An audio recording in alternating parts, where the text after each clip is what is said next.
मातरम दोस्तों, आइए आज हम स्टार्ट करते हैं प्रमुख अंतर्राष्ट्रीय सीमाएं जो प्रत्येक एग्जाम के लिए बहुत ही इम्पोर्टेंट हैं। आइए चलिए स्टार्ट करते हैं।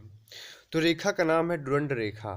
तो डुरंड रेखा ये भारत और अफ़गानिस्तान के बीच भी है और पाकिस्तान तथा अफ़गानिस्तान के बीच है। तो ध्यान दीजिएगा कि पाकिस्तान तथा अफ़गानिस्तान के बीच 1886 में सर मार्टिमर डुरंड द्वारा निर्धारित की गई थी, लेकिन पाकिस्तान इसे स्वीकार नहीं करता है।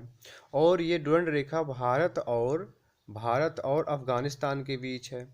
तो क्वेश्चन ऐसे आएगा कि भारत तथा अफ़गानिस्तान के बीच कौन सी रेखा है? तो डुरंड रेखा है। या क्वेश्चन ऐसे आए पाकिस्तान तथा अफ़गानिस्तान के बीच कौन सी रेखा है? तो डुरंड रेखा। तो इसमें आप कंफ्यूज मत होइएगा कि भारत अफ़गानिस्तान के बीच कौन सी रेखा है? डुरंड रेखा है। पाकिस्तान तथा अफ़गानिस्तान के बीच कौन सी रेखा है? डुरंड रेखा है। तो कंफ्यूज मत होइएगा। अब अगली रेखा है आपकी मैकमोहन रेखा। तो मैकमोहन रेखा ये भारत तथा चीन के बीच है, जिसकी लंबाई 1120 किलोमीटर है। इसकी लंबाई कितनी है? 1120 किलोमीटर है। यह रेखा सर हेनरी मैकमोहन द्वारा 1914 में निर्धारित की गई थी, लेकिन चीन इसे स्वीकार नहीं करता है। तो क्वेश्चन ऐसे आएगा कि भारत तथा चीन के बीच कौन सी रेखा है? तो ध्यान रखिएगा कि मैकमोहन रेखा है और इसकी लंबाई कितनी है? 1120 किलोमीटर है।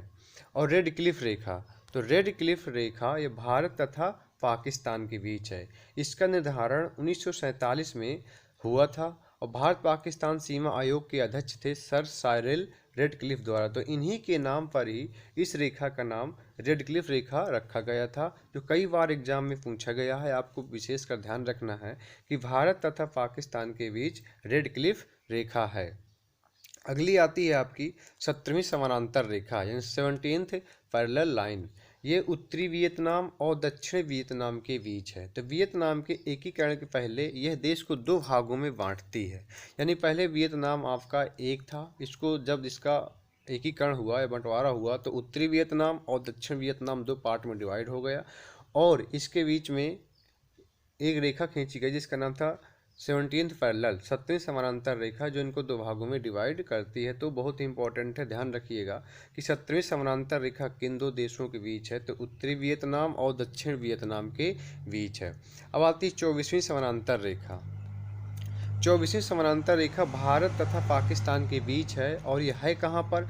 तो ये गुजरात वाला एरिया आपने देखा होगा, कच्छ। तो पाकिस्तान के अनुसार कच्छ क्षेत्र का रेखा सही निर्धारण करती है, लेकिन भारत इसे स्वीकार नहीं करता है। तो आप लोगों ने देखा होगा गुजरात के पास कच्छ का रण है यानी कच्छ है, तो वहीं पर ये 24वीं समानांतर रेखा भारत तथा पाकिस्तान की सीमा का निर्धारण करती है, लेकिन भारत इसे स्वीकार नहीं करता है। लेकिन आपको ध्यान रखना है कि अगर आ जाए कि 24वीं समानांतर रेखा किन दो देशों के बीच है, तो आपको ध्यान रखना है भारत तथा पाकिस्तान के बीच है।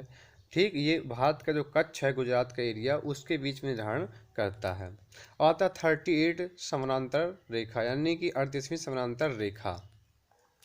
ये उत्तर कोरिया तथा दक्षिण कोरिया के बीच है। कोरिया को दो भागों में बांटती है, यानी कि पहले कोरिया आपका एक था, ये उत्तर कोरिया और दक्षिण कोरिया में बंट गया। तो वहाँ पर ये 38वीं समानांतर रेखा इन दोनों देशों की सीमा का निर्धारण करती है। तो ध्यान रखना है कि 38वीं समानांतर रेखा किन दो देशों के बीच है? तो उत्तर कोरिया तथा दक्षिण कोरिया के बीच है। अब आता है 49वीं समानांतर रेखा यानी 49th पैरेलल लाइन।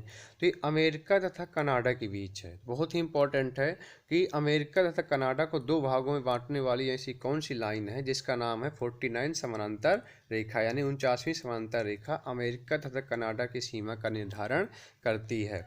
हिंडनबर्ग रेखा, तो हिंडनबर्ग रेखा जर्मनी तथा पोलैंड के बीच है। यह प्रथम विश्व युद्ध में जर्मनी की सेना यहीं से वापस लौटी थी। तो ये ध्यान रखिएगा कि हिंडनबर्ग रेखा जर्मनी तथा पोलैंड के बीच है। ऑर्डर नीस रेखा, तो ऑर्डर नीक रेखा ये जर्मनी तथा पोलैंड के बीच है। द्वितीय विश्व युद्ध के बाद निर्धारित की गई थी, यानी कि ऑर्डर नीस रेखा जर्मनी तथा पोलैंड के बीच है और द्वितीय विश्व युद्ध के बाद इसका निर्धारण किया गया था।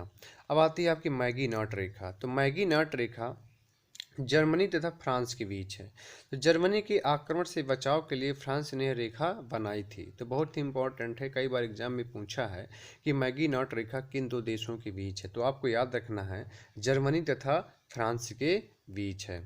आता है रेखा का नाम है सीज फ्राइड रेखा। सीज फ्राइड रेखा ये भी जर्मनी तथा फ्रांस के बीच है।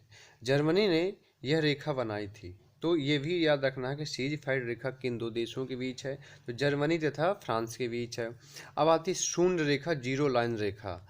ये बहुत ही इंपॉर्टेंट है। आप लोगों ने देखा होगा कि जो हमारा त्रिपुरा है ये बांग्लादेश के अंदर पूरी तरह से अंदर घुसा हुआ है। तो शून्य रेखा, जीरो लाइन रेखा ये बांग्लादेश तथा त्रिपुरा के बीच है। त्रिपुरा यानी कि बांग्लादेश और भारत के बीच है, जो त्रिपुरा का निर्धारण करती है।